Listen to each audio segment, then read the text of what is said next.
Yes, Yeah, I totally get how busy you are. No. Next Thursday works great for me. Yeah. I've got a new recipe that I'm going to try. I think you're going to love it. Oh, no, I actually have something that I need to do right now, too. Sure. Okay, love you. See you next Thursday. Sorry about that. I've been trying to schedule dinner with my mom, but it's been so hard to catch her. She is incredibly busy. You see, right now, she's flying out for a speaking engagement, and then when she gets back, she'll be meeting with some clients. But then finally, next Thursday, I'm going to get to cook for her, and I'm pretty excited about it. You know, over the past century, a lot of things have changed, and one of those is the status of women in America. If my mom had lived in the 19th century, she wouldn't have had the same opportunities to pursue higher education, be a part of the professional world, and engage in public speaking. I'm proud to say that my mom, she's pretty awesome. She's a pretty awesome difference maker in this world. And that's because of the freedom she has to pursue her passions.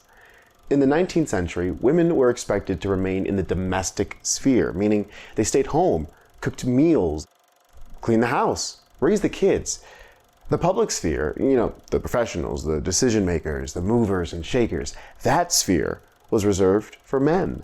And in most states, the law stated that anything owned by a woman was actually the property of her husband. And the law often required women to be subservient to their husbands. But in the 19th century, there were women who fought for change.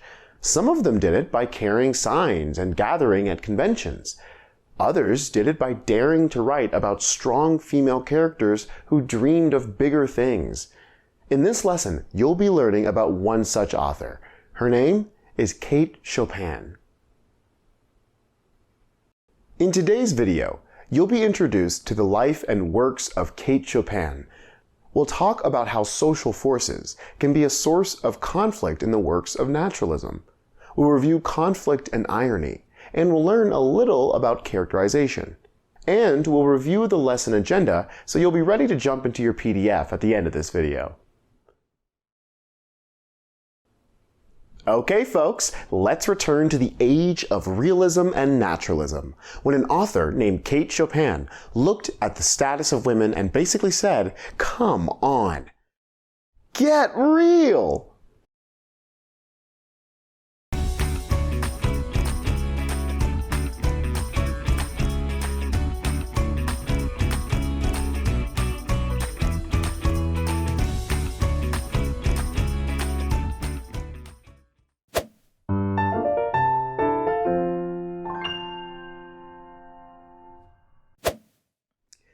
Kate Chopin was born as Catherine O'Flaherty in St. Louis, Missouri in 1850. Being of Irish and French descent, Kate grew up speaking both English and French fluently. Her father died when she was young, so she was raised by a lot of strong female role models at home and at the Catholic school that she attended. Kate married Oscar Chopin in 1870. Oscar was a Louisiana cotton broker from a wealthy family. Kate moved with him to his home in New Orleans, and their first child was born in 1871. Between 1871 and 1879, Kate gave birth to 6 children. Of course, Kate and the children were financially dependent on Oscar, so in 1879, when his cotton brokerage failed, they needed a new plan. Oscar moved the family to the small town of Clocherville, Louisiana, where he bought a general store. But in 1882, Oscar died suddenly, and Kate was left with 6 children, a general store, and $42,000 of debt. For 2 years, she tried to maintain the Clocherville home, take care of the children, run the general store, and pay off Oscar's enormous debt. But for a widow in the 1880s, it turned out to be impossible. I mean, can you imagine how impossible this must have been, considering what you've learned about women during this time period? Well, the obstacles proved too great, and Kate Chopin returned to her family home in St. Louis. And there, with the encouragement of her friends, she began to write. She published some short stories in newspapers and magazines, and by 1894 she had accumulated enough short stories to publish a collection called Bayou Folk. Many of her stories centered around the Louisiana Creole culture of her late husband's home, and nearly all of her stories dealt with female protagonists who faced insurmountable odds against the powers of society and tradition. You'll read a few of those stories this week. In 1899, she published her most enduring work, a novel called The Awakening. In it, Chopin's female protagonist challenges the traditional roles assigned to women. Actually, her protagonist is so bold that there was a public uproar about the book. Chopin continued to write after that, but she had difficulty getting her work published. By the time she died, Kate Chopin had kind of faded out of popularity.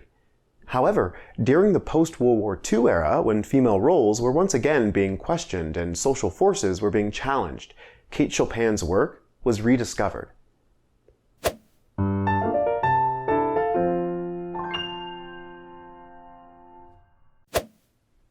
In stories like Stephen Crane's The Open Boat and Jack London's The Call of the Wild, naturalism is demonstrated by the way seemingly powerless characters must confront external forces like the sea, the storm, the snow, and mean people. But what happens when those forces don't come from nature?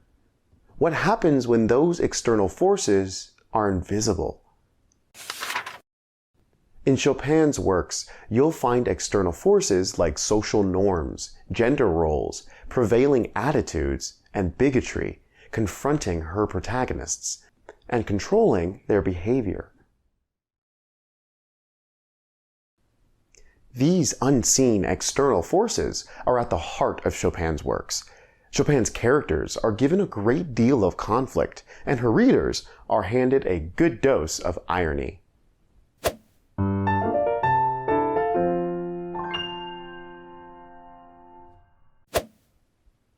In our last lesson, we talked a lot about conflict, or the struggle between two opposing forces.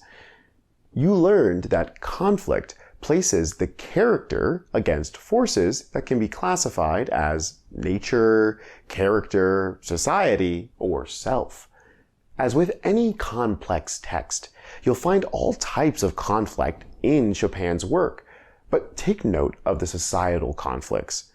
By the end of the 19th century, sociologists, philosophers, and authors started exploring a theory called social determinism.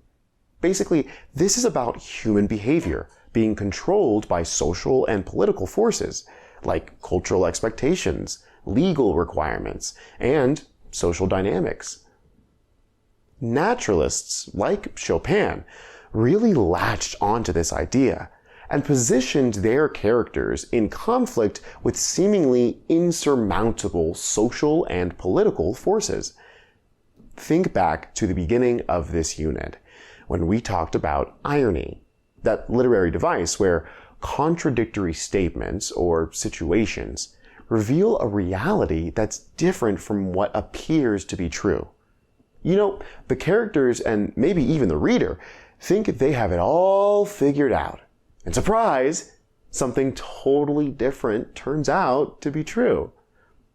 Watch for irony in the work of Kate Chopin this week. In this lesson, we'll also examine characterization, or the process by which the writer reveals the personality of a character. Chopin was a master of characterization. Meeting a new book character is kind of like meeting a new friend. How do you learn about their personality? What clues do you pick up on? Sometimes they directly tell you things about themselves. They might say, yeah, I'm a pretty good dancer, but I'm really picky about the music I like. But most of the time, the process is not so direct. You watch them and then you pick up on clues to their personality. Maybe they startle easily, or maybe they respond to your questions, but they rarely ever initiate a conversation.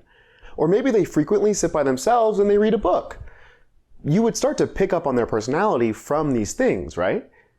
Well, when authors create characters, they usually reveal their personalities a little at a time. It can be done directly, where the author comes right out and says something like, "This character is really quiet and shy." Or it can be done indirectly, and you have to pick up on the clues from the character's thoughts, words, and actions. You'll get a lot of practice cueing in to Kate Chopin's art of characterization this week, along with fine-tuned use of conflict and irony. Okay, before we start, let's run down the agenda for the week.